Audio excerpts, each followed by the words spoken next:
We are now joined by Michio Ishida, live from Tokyo. Michio, good morning. With Japan, a U.S. ally, what is the sentiment like among Japanese citizens as vote counting takes place?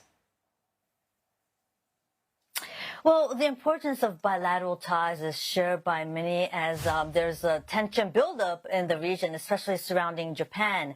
And Japanese TV networks are covering extensively the U.S. elections.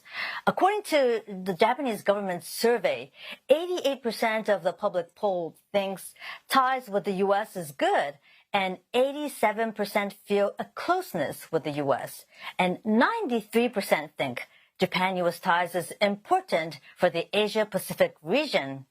Now, Chief Cabinet Secretary Yoshimasa Hayashi gave a news conference this morning, and he said Japan-U.S. alliance is the linchpin for Japan's security and diplomacy. It's the foundation for peace and prosperity in the Indo-Pacific and the international community. And in the alliance, Japan will continue to strengthen its deterrence capability for a free and open international order. And Mr. Hayashi said he wants to create an even stronger ties with the next administration.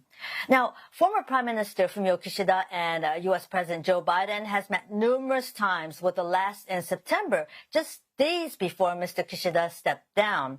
Mr. Kishida was invited in April to address U.S. Congress.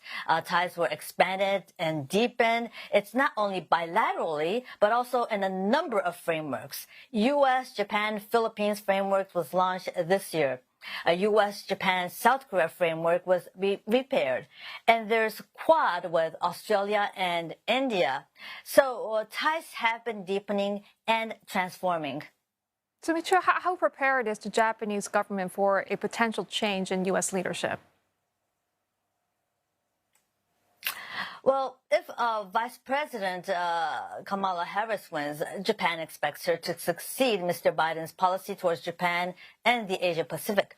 But the question is, what if it's Mr. Trump?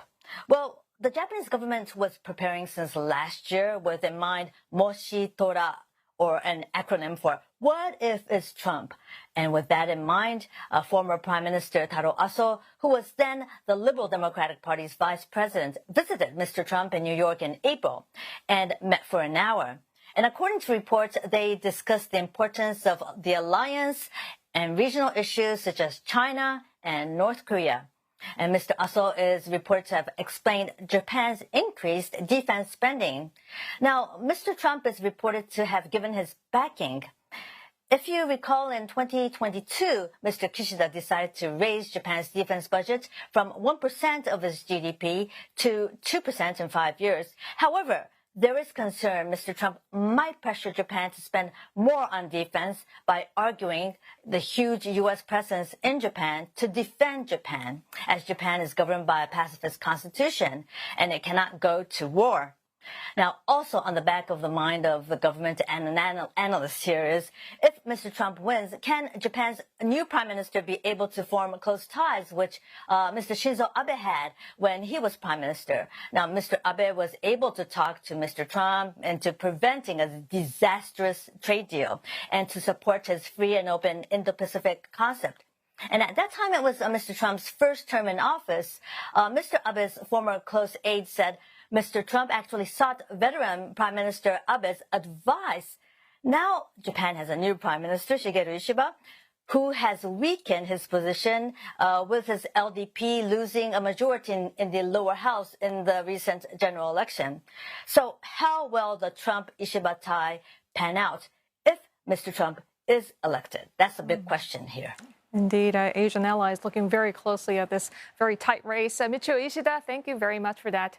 Michio Ishida in Tokyo for us.